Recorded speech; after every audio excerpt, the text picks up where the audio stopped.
الدین الخالص.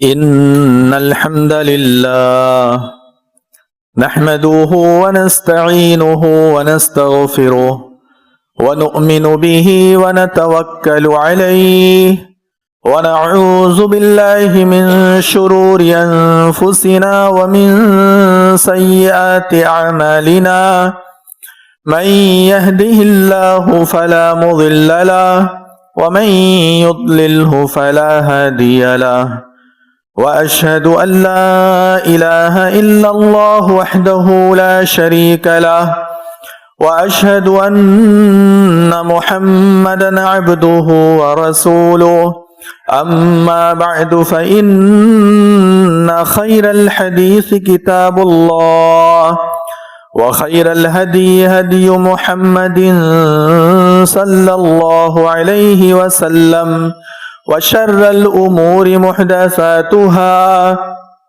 وكل محدثة بدعة وكل بدعة ضلالة وكل ضلالة في النار. فأعوذ بالله السميع العليم من الشيطان الرجيم من همزه ونفخه ونفثه. بسم الله الرحمن الرحيم. يا أيها الذين آمنوا اتقوا الله حق تقاته ولا تموتن إلا وأنتم مسلمون. يا أيها الناس اتقوا ربكم الذي خلقكم من نفس واحدة وخلق منها زوجها وبث منهما رجالا كثيرا ونساء واتقوا الله الذي تساءلون به والأرحام إن الله كان عليكم رقيبا. يا أيها الذين آمنوا اتقوا الله وقولوا قولا سديدا يصلح لكم أعمالكم ويغفر لكم ذنوبكم ومن يطع الله ورسوله فقد فاز فوزا عظيما. رب اشرح لي صدري ويسر لي أمري واحلل عقدة من لساني يفقهوا قولي. سبحانك لا علم لنا إلا ما علمتنا إنك أنت العليم الحكيم. معزز سامعین اکرام، حاضرین جمعہ، بزرگوں اور دوستوں، پردہ نشین اسلامی ماں اور بہنوں اور عزیز پیارے بچوں، تمام قسم کی تعریف، حمد و ثنا، کبریائی اور بڑائی اللہ رب العزت کے لیے لائق و زیبا ہے، جس نے ہمیں آپ کو اور بے شمار مخلوقات کو، بے شمار انسانوں کو پیدا کیا. ہم لوگوں کو صرف پیدا ہی نہیں کیا بلکہ ہماری زندگی آسان کرنے کے لیے، بہتر کرنے کے لیے بے شمار ساز و سامان مہیا فرمائے، لا تعداد نعمتوں سے مالا مال کیا، جس کے ذریعے سے ہمارا گزر بسر آسان ہوتا ہے. حمد و ثنا کے بعد رحمت، برکت اور درود سلام نازل ہو اس کے تمام نبیوں اور رسولوں پر، بالخصوص اس کے سب سے آخری نبی اور سب سے آخری رسول جن کا نام نامی اسم گرامی احمد مجتبی محمد مصطفیٰ صلی اللہ علیہ وسلم ہے، جن کو اللہ رب العالمین نے اس دنیا میں رحمت للعالمین بنا کر مبعوث کیا اور جن کو رشد و ہدایت کا پیکر بنایا، جن کے نقش قدم پر چلنے والا کوئی بھی شخص اس دنیا میں بھی کامیاب ہے اور اس دنیا سے جانے کے بعد، رخصت ہونے کے بعد آخرت میں بھی کامیاب و کامران ہے. اللہ رب العالمین نے اپنے تمام نبیوں اور رسولوں پر، بالخصوص اپنے سب سے آخری نبی اور رسول پر رحمت، برکت، درود سلام نازل فرمائے. اللہم صلی وسلم وبارک علی نبینا محمد وعلی آلہ وصحبہ اجمعین وسلم تسلیما کثیرا. محترم حضرات، اللہ رب العزت نے ہم تمام لوگوں کو ایمان کی دولت دی ہے. یہ ایمان کی دولت ہی ہے جس کی وجہ سے ہم اسلام کے احکامات پر چلتے ہیں، اور جن چیزوں سے اللہ تبارک و تعالیٰ نے ہمیں منع کیا ہے، باز رہنے کا حکم دیا ہے، اس سے رکتے ہیں اور رکنے کی کوشش کرتے ہیں۔ مجمع عام میں، جمعہ کے مجمع عام میں آنا، نماز پڑھنا، یہ اس بات کی دلیل ہے کہ ہمیں اللہ رب العالمین پر ایمان ہے، اس کے احکامات پر ہمیں ایمان ہے اور ہمیں اس کے احکامات کی قدر ہے۔ لیکن یہ بات بھی یاد رہے کہ اللہ تبارک و تعالیٰ کے احکامات بہت زیادہ ہیں، اور اتنے زیادہ ہیں کہ ان احکامات پر ہمیں عمل کرنا ضروری ہے۔ اللہ رب العالمین کے احکامات کئی طرح کے ہوتے ہیں۔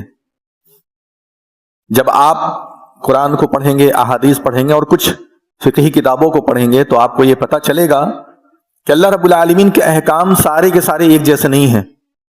بعض احکامات اللہ رب العالمین کے ایسے ہیں جس کو لازمی طور پر آپ کے اوپر ڈال دیا گیا ہے کہ کرنا ہی کرنا ہے، جیسے 5 وقت کی نماز، رمضان کے روزے، مال ہونے پر اور نصاب تک پہنچنے پر زکوٰۃ، یا حج کی اگر شرائط آپ کے اوپر آتے ہیں تو حج کی ادائیگی وغیرہ وغیرہ۔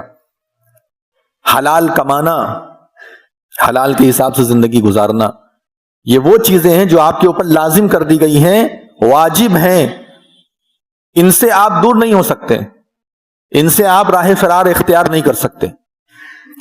وہیں دوسری جانب بہت ساری ایسی چیزیں ہیں جن کو اللہ رب العالمین نے آپ کے اوپر واجب اور فرض تو نہیں کیا ہے، لیکن کریں تو اچھا ہے، اور اگر نہیں کیا تو بھی چل جائے گا، جیسے مستحب اعمال ہوتے ہیں۔ اسی طریقے سے بہت سارے اعمال ایسے ہیں، بہت سارے احکام اللہ تبارک و تعالیٰ کے ایسے ہیں جن سے بچنا واجب ہے۔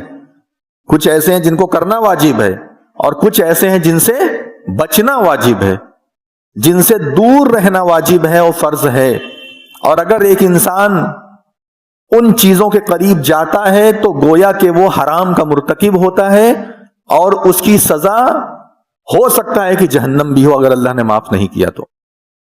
مثلا سود سے بچنا ہے آپ کو، ظلم زیادتی سے بچنا ہے آپ کو، اسی طریقے سے زنا سے بچنا ہے، وغیرہ وغیرہ، اس کی بھی لمبی چوڑی فہرست ہے۔ تو بعض احکام اس طریقے سے ہیں، اور بعض احکام اللہ تبارک و تعالیٰ کے ایسے ہیں کہ اگر آپ بچ جائیں تو ٹھیک ہے، نہ بچے تو بھی چلے، جسے مکروہ کہتے ہیں۔ بہت ساری چیزیں آپ لوگ سنتے ہوں گے علماء سے، یہ مکروہ ہے۔ تو کیا مطلب ہے مکروہ کا؟ مطلب ناپسندیدہ ہے، یہ نہ کرے تو بہتر، لیکن اگر کر لیا تو ایسا نہیں کہ اس کو کرنے کی وجہ سے کوئی جہنم میں چلا جائے گا، بلکہ جو نیکیاں ہم دن رات چھوٹی موٹی کرتے رہتے ہیں اس سے وہ چیزیں ختم ہو جائیں گی انشاءاللہ۔ تو یہ اس طریقے سے احکامات اللہ رب العالمین کے بٹے ہوئے ہیں، الگ الگ اس کے مطالبے کے حساب سے۔ آج جس چیز کی طرف ہم آپ کو لے جانا چاہتے ہیں اور جس وجہ سے ہم نے یہ بات آپ کے سامنے بیان کی، وہ یہ ہے کہ ہم لوگوں کے لیے حلال کمانا اور حرام سے بچنا یہ بہت زیادہ ضروری ہے۔ جیسا کہ ہم نے آپ کو بتایا کہ کچھ احکام ایسے ہیں جن کے پر عمل کرنا واجب اور لازم ہے، انہی میں سے ایک ہے حلال کی کوشش کرنا، حلال کمانا۔ اور جیسا کہ ہم نے بتایا بہت ساری چیزیں ایسی ہیں جس سے بچنا واجب ہے، ضروری ہے، نہ بچنے پر ہو سکتا ہے کہ اگر اللہ نے معاف نہیں کیا تو جہنم میں بھی جانے کا راستہ کھل سکتا ہے، اللہ تعالی ہم لوگوں کی حفاظت فرمائے۔ تو ان چیزوں میں سے ایک ہے حرام سے بچنا، یعنی حرام کے قریب نہ جانا۔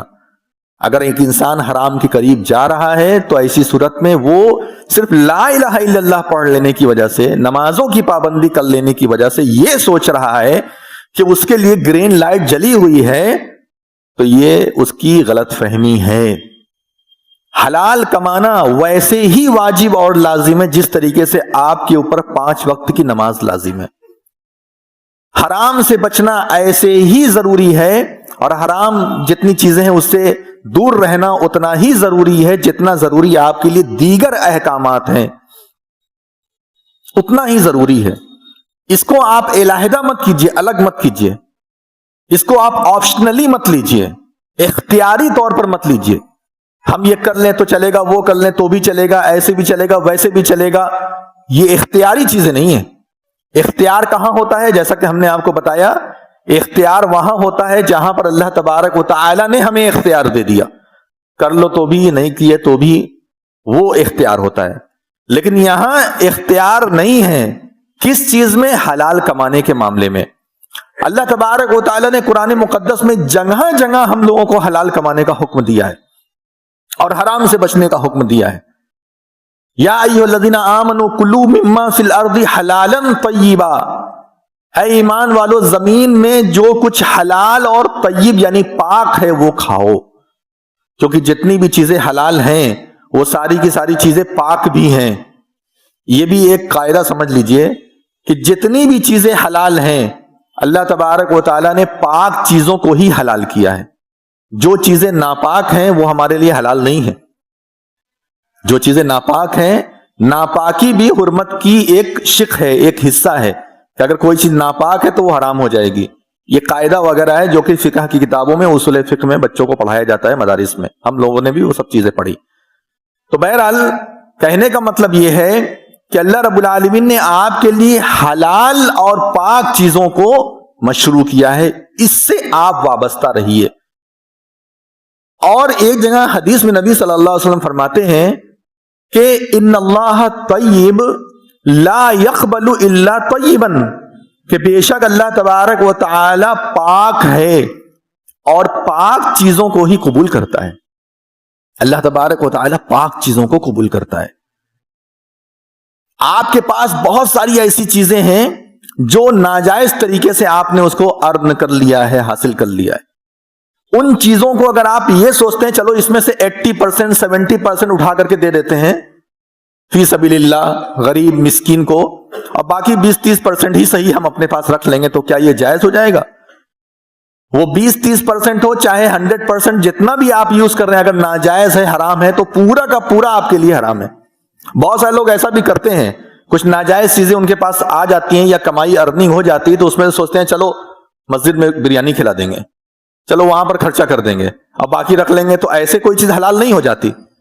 ساری کی ساری چیزیں آپ کی حلال ہونی ضرور. جتنی بھی حرام کی آمیزش ہے اس کو آپ کو اپنے سے علیحدہ کرنا پڑے گا، اس کو اپنے آپ سے دور کرنا پڑے گا.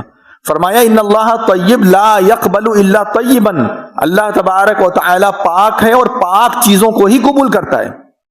وَإِنَّ اللَّهَ تَعَالَى أَمَرَ بِهِ الْمُؤْمِنِينَ بِمَا أَمَرَ بِهِ الْمُرْسَلِينَ، اور اس معاملے میں اللہ تبارک و تعالی نے رسولوں کو بھی نہیں چھوڑا، رسولوں کو بھی اس سلسلے میں نہیں چھوڑا. مومنوں کو وہی حکم دیا جس چیز کا حکم اللہ تبارک و تعالی نے رسولوں کو دیا.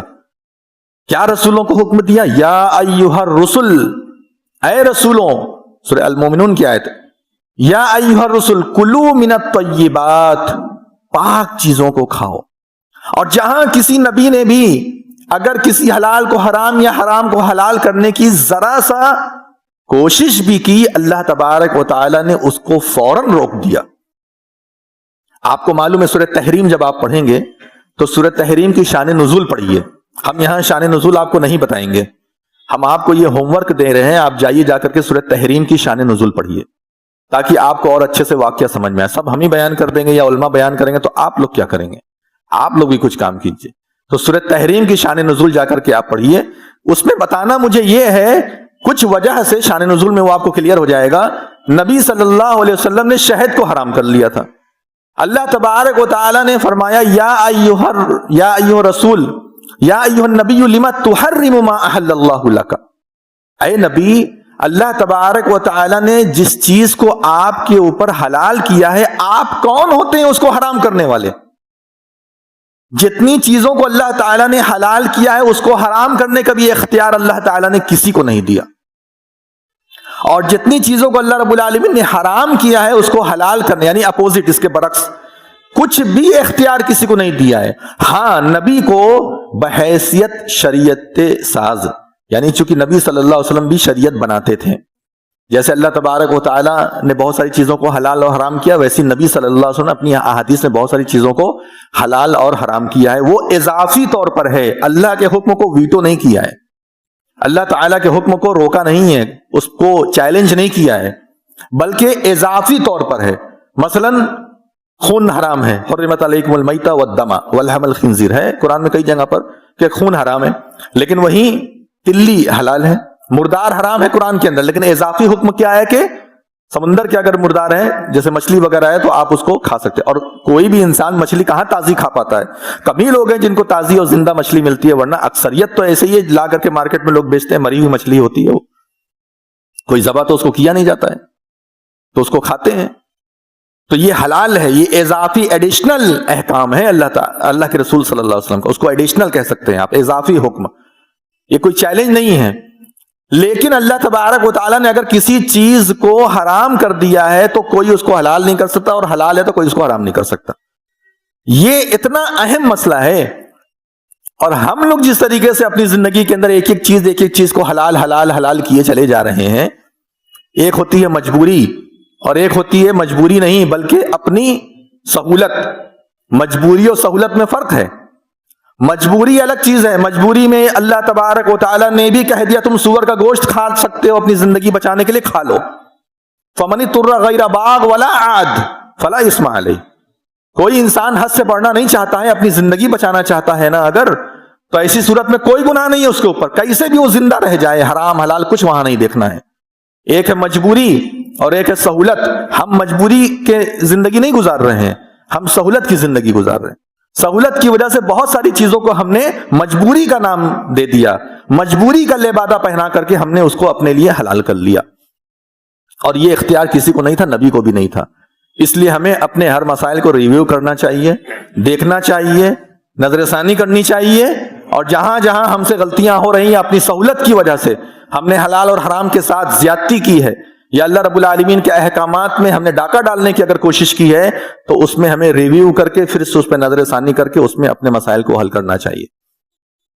آج ابھی کچھ دن ہوئے، ہفتہ 10 دن 15 دن سے حلال لیبل کے اوپر بہت کچھ چلا، ایسی صورت میں مسلمان بہت اضطراب کے بھی شکار ہوئے۔ حالانکہ حلال کے مسئلے میں آپ کو جانور کے حلال پر تو کوئی پابندی نہیں لگائی گئی ہے، یا اس میں کوئی بھی آپ کو پریشانی کا سبب ابھی نہیں ایسا کچھ سامنے آیا ہے، اس کے لیے آپ کو اجازت دی گئی ہے فی الحال، آگے کیا ہوگا وہ تو اللہ جانتا ہے۔ تو ابھی آپ کے لیے جانور وغیرہ کا مسئلہ نہیں ہے، لیکن ہاں بہت سارے پروڈکٹس جو کہ حلال لیبل پہ چلتے تھے اس پر پابندی یو پی میں لگائی، اور کسی اسٹیٹ میں تو سننے میں نہیں آیا، فی الحال یو پی کے اندر اس اسٹیٹ میں اس پر پابندی لگائی گئی ہے۔ ایسی صورت میں اب آپ کے لیے کیا ہے، کیا حکومت اگر کسی جگہ سے حلال لیبل کو ہٹا لیتی ہے اور ایسی صورت میں آپ شک شبہ کے شکار ہو جاتے ہیں تو پھر آپ کو کیا کرنا چاہیے؟ کیا آپ یہ کہہ سکتے ہیں کہ اب ہمارے لیے مجبوری ہے، ہمارے لیے سب چیزیں حلال ہیں، جو چاہے ہم وہ کھا لیں، جیسے چاہے ویسے کھا لیں؟ دیکھیے، حالات کیسے بھی بنتے جائیں، دنیا کے، آپ کے ملک کے، آپ کے اسٹیٹ کے، آپ کے شہر کے، آپ کے لیے آخری سانس تک شریعت کے مطابق عمل کرنا واجب ہے۔ مجبوری جب آئے گی تو ہم نے بتا دیا مجبوری میں آپ کے لیے کیا کیا جائز ہے، وہ قرآن میں بتا دیا گیا ہے۔ مجبوری کی چیز ہی الگ ہو جاتی ہے، وہاں تو اللہ تعالیٰ نے آپ کے لیے بہت راستے کھول دیے ہیں۔ جب تک آپ اسٹرگل کر سکیں، جب تک آپ حلال کے لیے کوشش کر سکیں اور حلال حاصل کر سکیں، حرام سے بچنے کی کوشش کر سکیں اور حرام سے بچ جانے کی کوشش کر کے بچ جائیں، جب تک اتنا اسٹرگل کرنے کی طاقت ہے، حالات کبھی کبھی بڑے خراب ہو جاتے ہیں، اور یہ آج کی بات نہیں ہے، آپ تاریخ پوری اٹھا کر کے پڑھیے، بہت سارے حالات خراب ہوتے ہیں اور بہت کچھ چیزوں کا ہم لوگوں کو سامنا کرنا پڑتا ہے اور پڑ سکتا ہے اور کر رہے ہیں۔ کبھی کبھی اپنی جان بھی بچانا مشکل ہو جاتا ہے، نماز مسجدوں میں پڑھنا مشکل ہو جاتا ہے، بہت سارے دور ہیں، تاریخ سب پڑھیے۔ آج کے زمانے میں اگر آپ کو اسلام پر ثابت قدم رہنا ہے تو ایسی صورت میں اس کا واحد علاج ہے تاریخ کا مطالعہ۔ جو انسان تاریخ کا، ہسٹری کا مطالعہ کرے گا وہی آج کے وقت میں ثابت قدم رہ پائے گا اور حالات کا مقابلہ کر پائے گا۔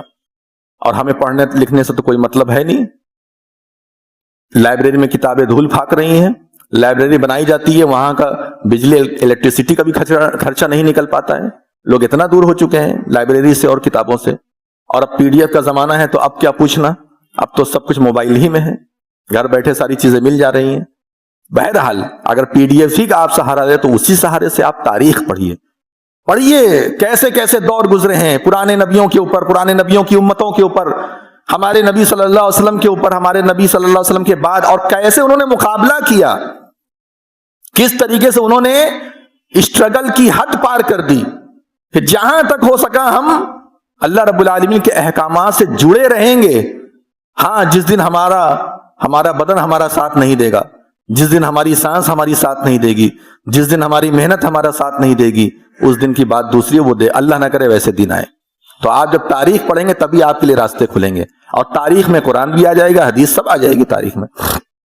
تو میں یہ کہہ رہا ہوں آپ سے کہ یہ لیبل جو ہٹا دیا گیا اس کو، اور آپ دیکھ رہے ہیں جگہ جگہ مال میں یا سرکاری لوگ جا کر کے پروڈکٹ وغیرہ جو ہے قبضہ بھی کر لے رہے ہیں اور لے کر کے سیل کر کے چلے جا رہے ہیں. تو کیا آپ کے لیے سب کچھ جائز ہو گیا؟ دیکھیے، ہم لوگوں کی ایک بہت بڑی کمزوری یہ ہے ہماری قوم کی، ہمیں بولنے میں کوئی اعتراض نہیں ہے اس میں، کہ ہم لوگ اپنا موقف ظاہر نہیں کرتے. اگر کسی نے یہ بولا ہے کہ ویجیٹیرین میں حلال اور حرام کہاں سے آ گیا، جانور میں تو حلال اور حرام سمجھ میں آتا ہے، کہ اعتراض کرنے والے یہی نا اعتراض کر رہے ہیں کہ بھائی تم لوگوں کیا جانور میں تو حلال حرام سمجھ میں آ رہا ہے کہ اگر حلال کریں گے گردن سے تو حلال ہے تمہارے لیے، جائز ہے کھانا اس کا، جھٹکا کریں گے تو حرام ہے. لیکن یہ ویجیٹیرین میں کہاں سے حلال اور حرام آ گیا، اس کا جواب اب تک کسی نے دیا نہیں. ایک بڑے لیول پر، بڑے پلیٹ فارم پر جمعہ میں وہ بیان کرتے ہوں گے، خطبہ دیتے ہوں گے، تقریریں کرتے ہوں گے ہر مسلک کے لوگ، لیکن وہ کافی نہیں ہے. جس پلیٹ فارم پر بات رکھنے کی ضرورت ہے، ہم لوگوں کی ایک بہت بڑی کمزوری ہے کہ ہم لوگ صفائی نہیں دیتے. بھلے اس کا کوئی اثر نہ ہو، آپ اپنی بات پہنچا دیجئے. آپ اپنی بات کے آج پریس کانفرنس کر سکتے ہیں، آپ بہت سارے راستے ہیں ایسے، لیکن یہ دیکھا جاتا ہے کہ اپنی بات بھی ہم نے، نبی صلی اللہ علیہ وسلم ایک مرتبہ صفیہ رضی اللہ تعالی عنہا کو حالت اعتکاف میں لے کر کے گھر جا رہے تھے. کوئی ان کو گھر چھوڑنے والا نہیں تھا، لے کر کے جا رہے تھے. وہاں ایک دو صحابی تھے، ان کو بلایا بعد میں اور کہا کہ یہ میری بیوی صفیہ ہے. کہا اللہ کے نبی صلی اللہ علیہ وسلم، ہمیں آپ پر کوئی شک ہو سکتا ہے؟ ہم آپ پر شک کریں گے کہ آپ کسی غیر عورت کے ساتھ گھوم رہے ہیں؟ کہا کہ نہیں، بات اصل میں ایسی نہیں ہے. بات یہ ہے کہ شیطان انسان کی رگوں میں جیسے خون دوڑ رہا ہے ویسے شیطان دوڑتا ہے، کس کے دماغ میں کب کیا بات ڈال دے. تو نبی صلی اللہ علیہ وسلم کے بارے میں کوئی شک بھی نہیں تھا، اور نبی صلی اللہ علیہ وسلم اگر خاموش رہ جاتے تو بھی کوئی فرق نہیں پڑتا. لیکن آپ نے صفائی دی، آپ نے بتایا دیکھو معاملہ یہ ہے. ہمیں بھی یہ ضرورت ہے کہ ہم اچھے پلیٹ فارم پر، جہاں ہماری باتوں کو لاکھوں لوگ سن سکیں، یا ایسی شخصیت جن کو ہزاروں لاکھوں کروڑوں لوگ سنتے ہیں، وہ اپنی صفائی. بھائی ویجیٹیرین میں بھی حلال حرام کا کیسے معاملہ آ جائے گا؟ بہت سارے ایسے کمبینیشن ہوتے ہیں، بہت سارے پروڈکٹ میں ایسے کمبینیشن ہوتے ہیں جو حرام ہے. یہ دیوالی کا جب ٹائم آتا ہے تو آپ دیکھیں گے فوڈ آفیسرز جو ہوتے ہیں وہ جگہ جگہ مٹھائی پر چھاپے ماری کرتے ہیں. کیوں؟ معلوم ہے اس میں ملاوٹ ہوتی ہے بہت ساری، جو انسان کی صحت کے لیے خطرہ ہے. یہی ہے لیبل. مسلمانوں کے لیے بہت ساری چیزوں کو حلال کیا گیا ہے، بہت ساری چیزوں کو حرام کیا گیا ہے.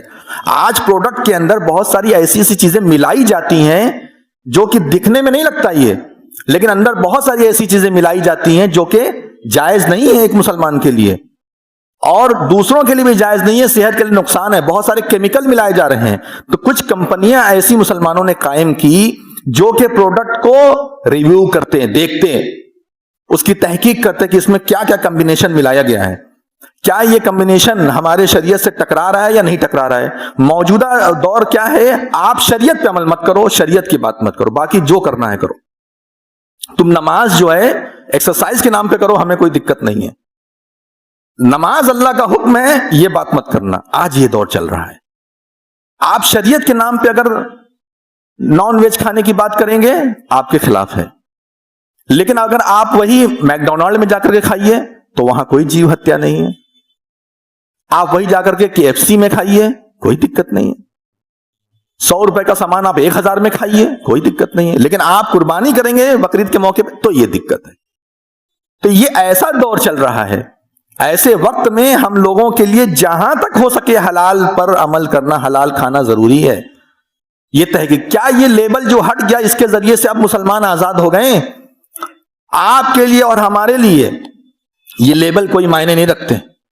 ہمارے اور آپ کے لیے یہ ضروری ہے کہ ہم ہمیشہ اپنے قدم قدم پر حلال اور حرام کی تمیز کر کے بڑھیں. ہمیشہ.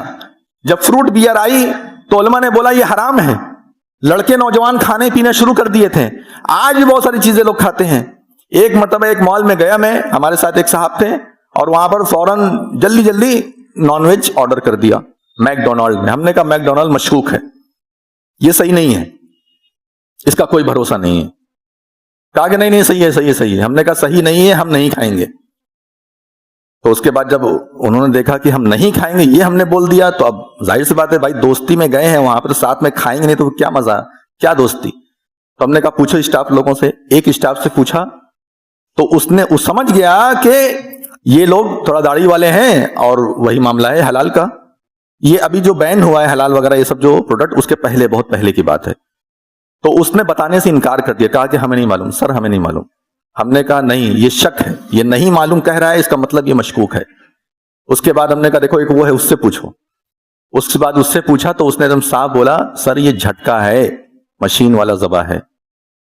فوراً آرڈر کینسل کر کے اس کے بعد ویجیٹیرین چیزیں لی گئی.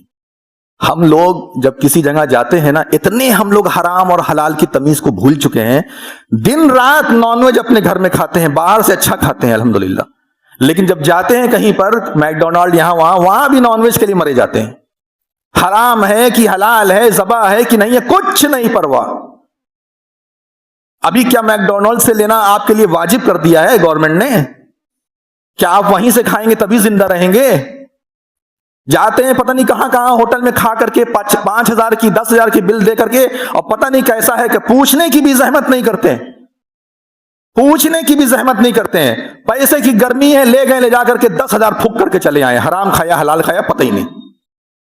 یہاں پروڈکٹ یعنی ویجیٹیرین پروڈکٹ میں مسلمان حرام اور حلال دیکھ کر کے لڑ رہے ہیں کہ نہیں ہمارے پیٹ کے اندر حلال جائے گا یہاں. اور ہمارا حال یہ ہے کہ نان ویج میں ہم بغیر کسی تمیز کے کھا رہے ہیں پیر. جہاں گھر سے باہر نکلے پوری فیملی لے کر کے, پورا خاندان لے کر کے, اور کسی جگہ گھسے اور گھس کر کے آرڈر کر دیا. حرام ہے, حلال ہے, جھٹکا ہے, مشین کا ہے, کچھ نہیں, کوئی چیز کی تمیز نہیں. دن رات اللہ تبارک و تعالی ہم لوگوں کو نان ویج کھلا رہا ہے, گھر کے اندر اچھا کھلا رہا ہے. اپنے محلے کی ہزاروں دکانیں ہیں وہاں بھی کھا سکتے, لیکن نہیں, جائیں گے تو نان ویج ہی کھائیں گے. یہ ہمارا معیار ہے. اب ایسا ہوگا تو دعا قبول ہوگی, یا اللہ فلسطین کی مدد کر. ہو رہی ہے مدد خوب جم کے, کیسی مدد ہو رہی ہے دیکھ رہے ہو.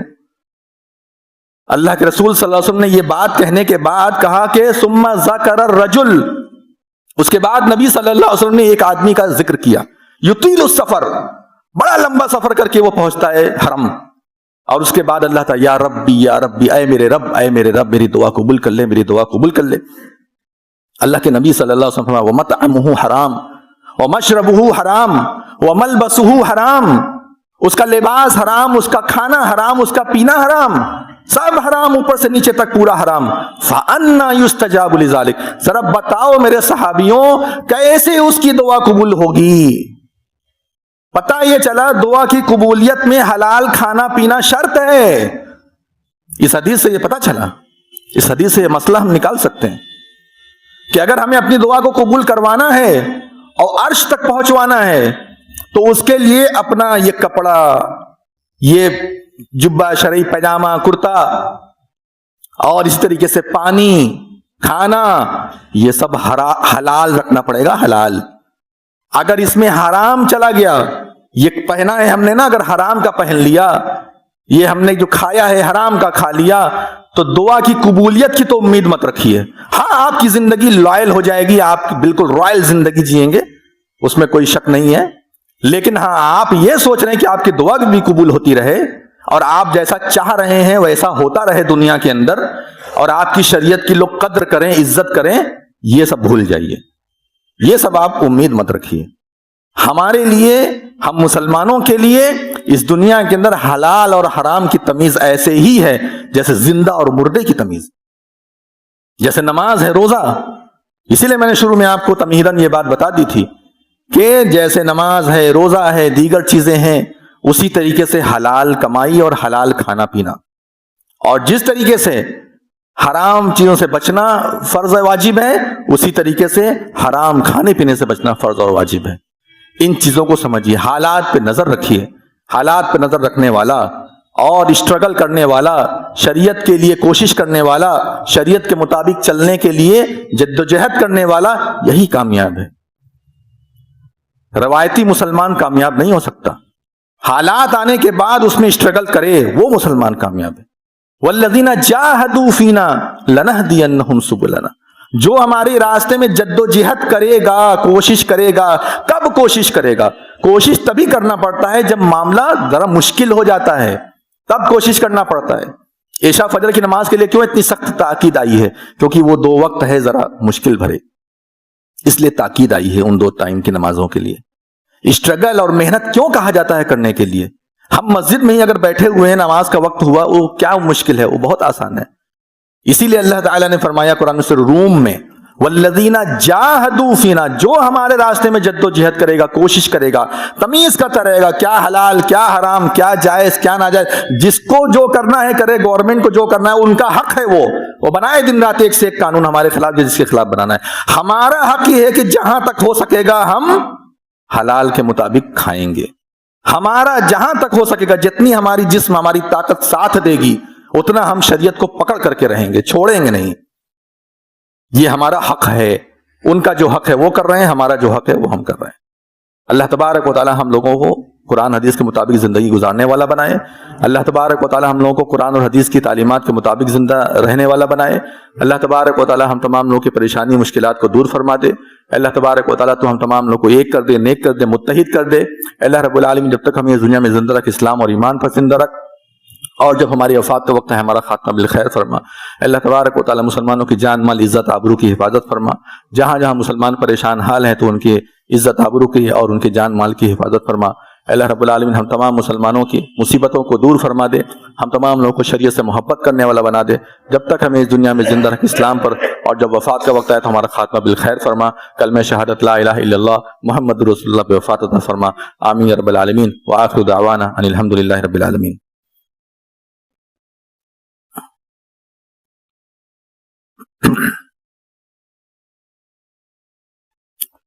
الحمد لله الذي لم يتخذ ولدا ولم يكن له شريك في الملك ولم يكن له ولي من الذل وكبره تكبيرا۔